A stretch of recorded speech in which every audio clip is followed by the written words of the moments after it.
नमस्कार दोस्तों, स्वागत है आपका अपने YouTube चैनल जिसका नाम है राष्ट्र स्कोप। जी हाँ दोस्तों, रूस एक ऐसा देश है जिसकी सैन्य ताकत को दुनिया आज भी सबसे खतरनाक ताकतों में गिनती है। लेकिन अब उसी रूस के दिल में ऐसा हमला हुआ है जिसने उसकी सबसे एडवांस एयर डिफेंस तकनीक पर बड़े सवाल खड़े कर दिए। जिस फैक्ट्री में S-400 और S-500 जैसे अत्याधुनिक एयर डिफेंस सिस्टम के लिए अहम उपकरण बनाए जाते हैं, उस पर लंबी दूरी से हमला हुआ है। अगर इस हमले से उत्पादन प्रभावित होता है तो इसका असर सिर्फ रूस तक सीमित नहीं रहेगा, बल्कि भारत भी इसकी चपेट में आ सकता है, क्योंकि भारत अब भी रूस से अपने बाकी S-400 सिस्टम मिलने का इंतजार कर रहा है। लेकिन आखिर यूक्रेन इतनी गहराई तक पहुंचा कैसे? क्या रूस का एयर डिफेंस इस हमले को रोक नहीं पाया? और सबसे बड़ा सवाल, क्या भारत की सुरक्षा तैयारियां पर इसका असर पड़ सकता है? आज की इस वीडियो में हम पूरे घटनाक्रम को और तथ्य को विश्लेषण के साथ विस्तार से समझेंगे। दोस्तों, रिपोर्ट्स के मुताबिक रूस के किरोव क्षेत्र में स्थित एक रक्षा उत्पादन संयंत्र को निशाना बनाया गया।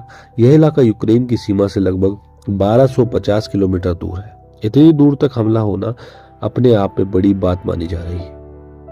पिछले कुछ वर्षों में यूक्रेन ने रूस के अंदर कई ड्रोन हमले किए हैं, लेकिन इतनी गहराई तक किसी अहम रक्षा प्रतिष्ठान को निशाना बनाना अब अलग स्तर की चुनौती माना जाता है। अगर किसी देश की रक्षा उद्योग ही निशाने पर आने लगे तो इसका असर सिर्फ एक फैक्ट्री तक सीमित नहीं रहता, इससे पूरी सप्लाई चेन प्रभावित हो सकती है। रूस के आधुनिक एयर डिफेंस सिस्टम हजारों छोटे बड़े इलेक्ट्रॉनिक और मैकेनिकल कंपोनेंट से मिलकर बनते हैं। इनमें radar module, control unit, guidance system, communication electronics और कई हाई प्रिसिजन पार्ट्स शामिल होते हैं।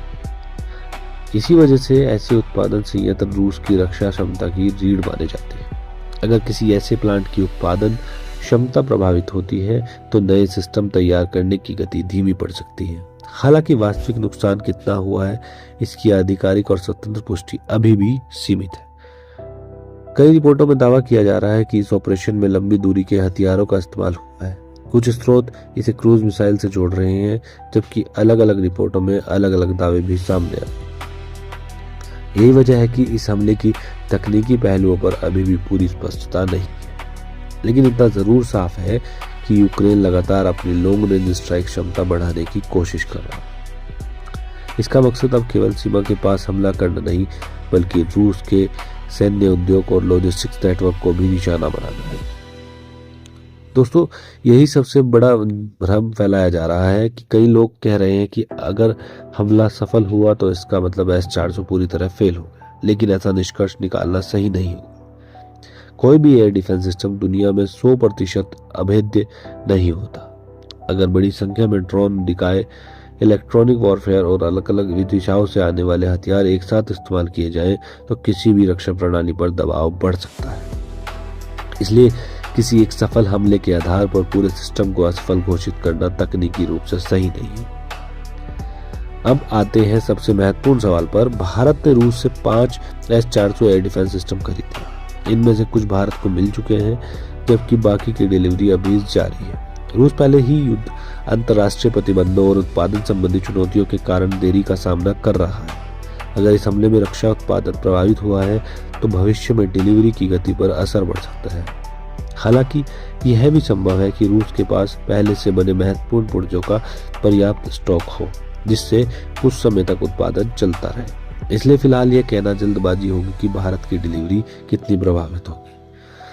दोस्तों, रूस के सामने अब 2 बड़ी चुनौतियां। पहली, अपनी रक्षा उद्योग की सुरक्षा बढ़ाना। दूसरी, अपनी सेना और विदेशी ग्राहकों के बीच उत्पादन का संतुलन बनाना। रूस को अपने युद्ध में भी एयर डिफेंस सिस्टम की जरूरत है और साथ ही भारत जैसे पुराने रक्षा साझेदारों के साथ हुए समझौते को भी पूरा करना है। आने वाले महीनों में यही सबसे बड़ा रणनीतिक सवाल रहेगा। पिछले कुछ समय से यूक्रेन सीधे मोर्चे पर ही नहीं, बल्कि रूस की सैन्य सप्लाई चेन, एयरबेस, गोला बारूद डिपो, तेल भंडारण केंद्र और रक्षा उद्योगों को निशाना बना रहा है। इस रणनीति का उद्देश्य केवल नुकसान पहुंचाना नहीं, बल्कि रूस की उत्पादन क्षमता और सैन्य गति को कमजोर करना है। यानी युद्ध अब सिर्फ मैदान में नहीं, बल्कि फैक्ट्री और लॉजिस्टिक्स और रक्षा उद्योग तक पहुंच चुका है। निष्कर्ष क्या होगा दोस्तों? फिलहाल इस घटना से जुड़ी हुई कई जानकारी की स्वतंत्र पुष्टि बाकी है, लेकिन इतना तय है कि अगर रूस की रक्षा उत्पादन पर लगातार ऐसे हमले होते रहे तो इसका असर केवल रूस और यूक्रेन तक सीमित नहीं रहेगा। भारत सहित कई देशों की रक्षा खरीद, वैश्विक हथियार बाजार और भविष्य की सैन्य रणनीतियों पर भी इसका प्रभाव पड़ सकता है। अब देखना होगा कि रूस इस नुकसान से कितनी जल्दी उभरता है और भारत को बाकी S-400 सिस्टम तय समय पर मिल पाते हैं या नहीं। अगर इस मामले में कोई बड़ा अपडेट आता है तो सबसे पहले आपको इसकी जानकारी हमारे चैनल पर मिलेगी। अगर वीडियो दोस्तों पसंद आई हो तो लाइक ज़रूर करें और चैनल को सब्सक्राइब करें और बेल आइकन को दबाना मत भूलें। मिलते हैं अगले अपडेट के साथ, तब तक के लिए जय हिंद, जय भारत।